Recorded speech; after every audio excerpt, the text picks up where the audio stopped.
உண்மையிலேயே இந்த எதிர்பாராத அனர்த்தத்தை முன்னிட்டு மூதிலும் கிண்ணியாவிலும் எமது மக்கள் மிகவும் கஷ்டமான நிலைமையில் தண்ணி புகுந்து அவர்கள் கஷ்டப்பட்டு கொண்டிருக்கின்ற போது நாங்கள் திடீரென்று நிர்வாக சபையிடமும் இந்த ஊர் மக்களிடமும் ஒரு வேண்டுகோள் எடுத்திருந்தோம்.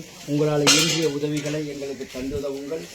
இந்த ஜனாசா சங்கமும் சேர்ந்து நாங்கள் சமைத்த உணவு வழங்குவோம் என்ற ஒரு ஏற்பாட்டிலே அறிவித்ததற்கு இணங்க எமது பொதுமக்கள் அல்லக்ஸா ஜிம்மா பள்ளிவாசல் நிர்வாக சபைக்குட்பட்ட அனைத்து பொதுமக்களும் அவர்களின் இயலுமுள்ள அனைத்து ஒத்துழைப்பையும் முழுமையான ஒத்துழைப்பையும் தந்து இன்றுமல்ல நாளன்று மற்றும் செய்யக்கூடிய அளவுக்கு எங்களுக்கு நீதி மற்றும் அரிசி பொதிகளை தந்து உதவியிருக்கிறார்கள். அதன் அடிப்படையிலேயே இன்று கிண்ணியாவிலும் மூதூரிலும் பொதிகளை வழங்குவதற்கு நாங்கள் தயாரித்துக் கொண்டிருக்கின்றோம். இன்ஷா அல்லாஹ் இதே போன்று இதற்கு கொண்டு செல்லுகின்ற அனைத்து முழுமையான அறிவிக்கக்கூடிய ஒத்துழைப்புகள் அனைத்தையும் எங்களுக்கு கௌரவ தவிசாளர் தாலிபாலி ஹாஜியார் அவர்களும் மிகவும் ஒத்துழைப்பை தந்து எங்களுக்கு உதவி செய்து கொண்டிருக்கின்றார். அவருக்கும் நன்றி கூறி இந்த இடத்தில் உதவி அளித்த அனைவருக்கும் மிகவும் நன்றியை கூறி விடைபெறுகிறேன். அஸ்ஸலாம்.